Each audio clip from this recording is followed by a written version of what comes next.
رسول پاک صلی اللہ علیہ وسلم احساس والے نبی ہیں، اور احساس حضور نے امت کا کیا، احساس والی زندگی گزاری، ہر لمحہ محبوب پریشان رہے۔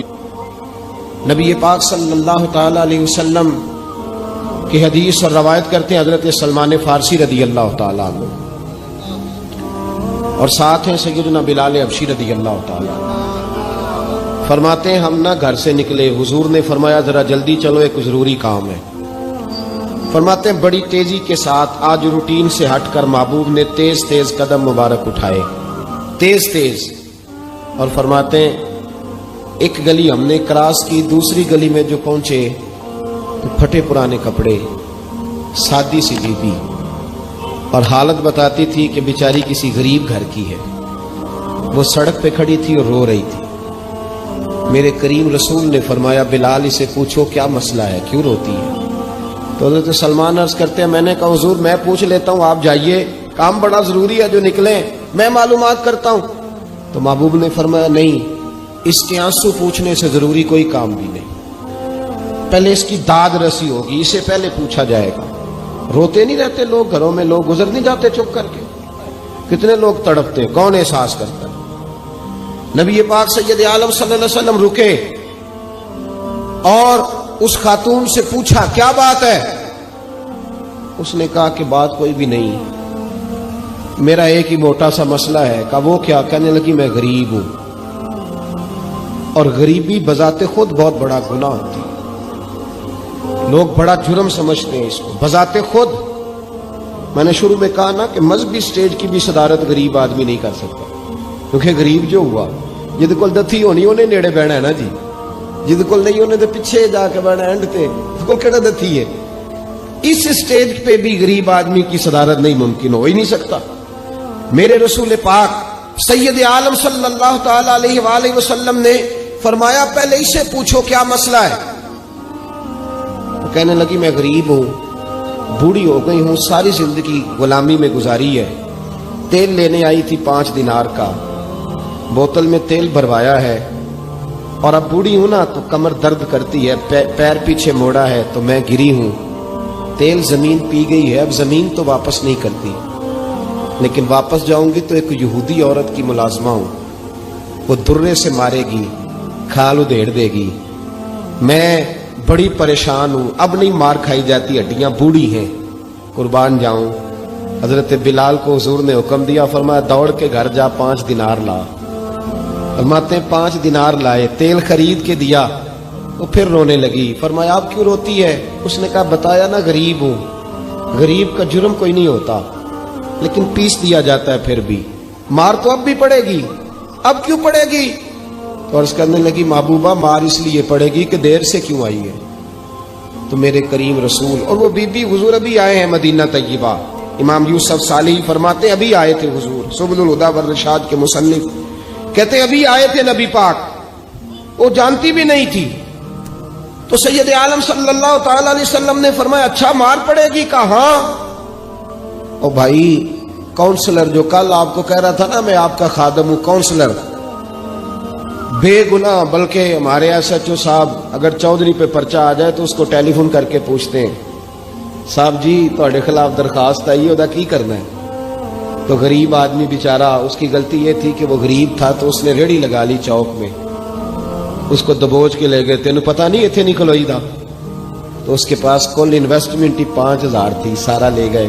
پھر وہ کونسلر صاحب کے پاس چلا گیا، سر میرے نال چلے آ دے ذرا میں تھانے جانا ہے۔ انہوں نے کہا گڈی کرائی آ، پیسے ہیں نہیں ایویں تھانے جائی دا ہے۔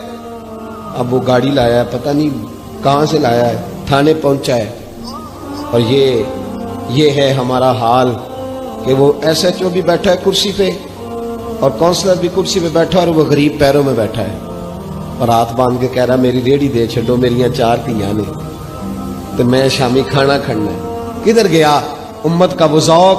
ساری زندگی نعتیں سننے والوں بتاؤ تو صحیح نعت نے تاثیر کیا دی ہے روح؟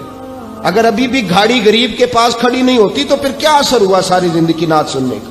میرے مصطفیٰ کریم سید عالم صلی اللہ تعالی علیہ وسلم نے فرمایا اس خاتون سے یہاں کونسلر ساتھ نہیں جاتا، کہتا ہے کر دیا ٹیلی فون، سویرے 9 بجے پہنچ جانا، اور کائنات کی سب سے معزز شخصیت حضرت سیدنا بلال حبشی رضی اللہ تعالیٰ عنہ فرماتے ہیں میرے نبی پاک نے فرمایا بی بی چل میں تیرے ساتھ چلتا ہوں.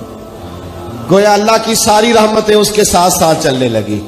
اور آگے آگے نہیں، ساری کتابیں پڑھ لو، وہ پھٹے پرانے کپڑوں والی بی بی آگے آگے اور اللہ کے کریم رسول پیچھے پیچھے. ساری گلیاں اس نے پھرائی، مدینے کی صحرا آ گیا.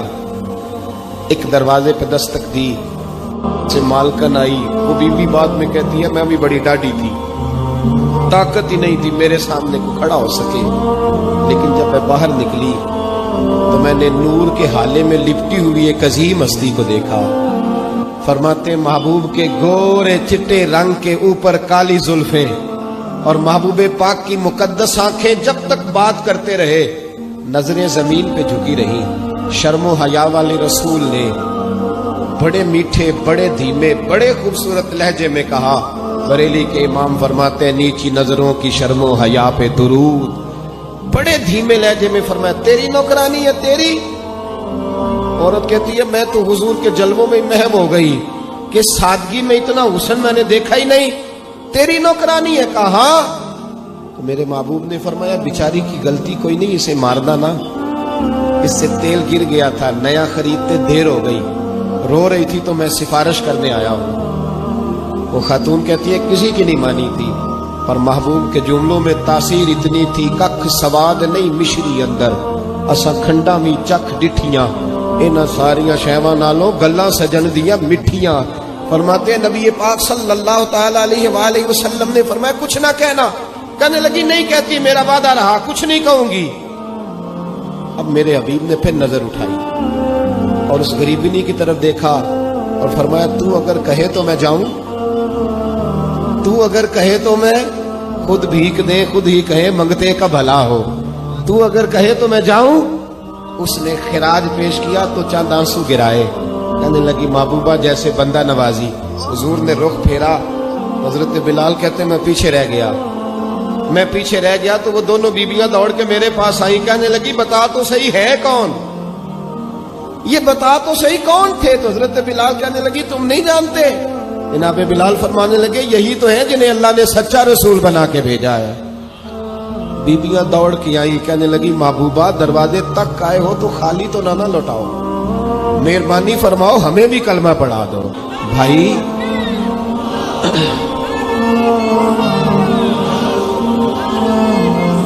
اگر دولت احساس ہے نا پھر تو زندہ ہے. جو زندہ ہوتا ہے اس میں لچک ہوتی ہے،